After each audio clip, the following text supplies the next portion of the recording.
After I bought my Surron, I convinced one of my friends to buy one with me. So he just got his bike, and without even riding it once, he decided to modify it because he saw what I went through and he didn't want to spend any time with weak parts. Now his setup is very similar to mine, but a lot nicer. If you want to check out my build, the link will be in the description.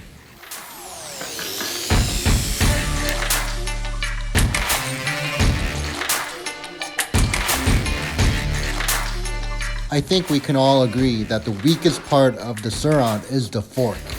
So the fork was the first to go, and of course, it was replaced by a Fox 40. And to make the Fox 40 fit, you have to grind down the tab that's on the frame. For my build, I bought a used Fox 40 from my friend, but this Fox 40 is a brand new 2020 Grip 2 damper Fox 40. So this fork will perform so much better. I'm really looking forward to this build. If you want to use a stock headset, the steer tube on the fork should at least be 16 centimeters. Anything less than that, you're gonna have to get a new headset to accommodate for the short steer tube. In this case, we are working with a brand new fork, so the steer tube length was not a problem.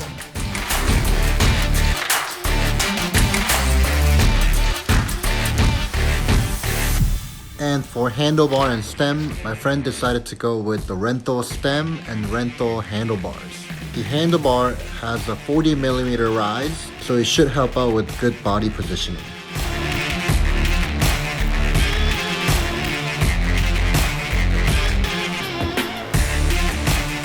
To make changing the brakes easy, you need to use the tool that connects the original brake line to the new brake line so that if you just pull it out, the new brake line will just slide into place.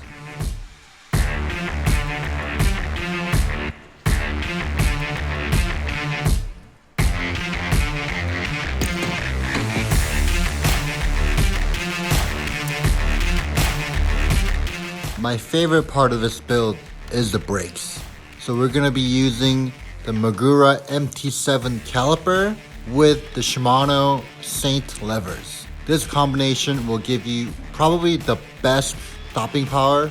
I've probably used every single kind of brakes out there, and trust me, this is the best setup.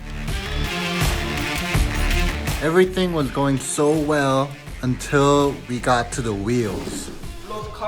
Whoa! So my friend wanted to use a 27.5 inch wheel for the front.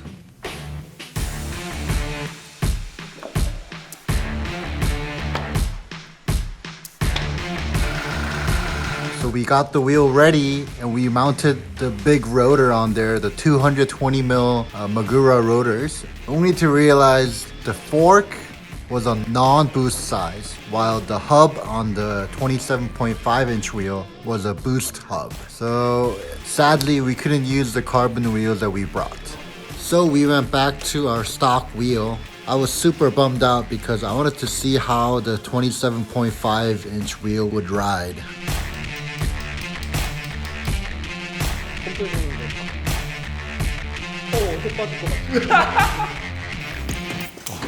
Couple parts arrived late, like this pointy foot peg and 58 teeth sprocket, and also the Burgtech direct mount stem spacers.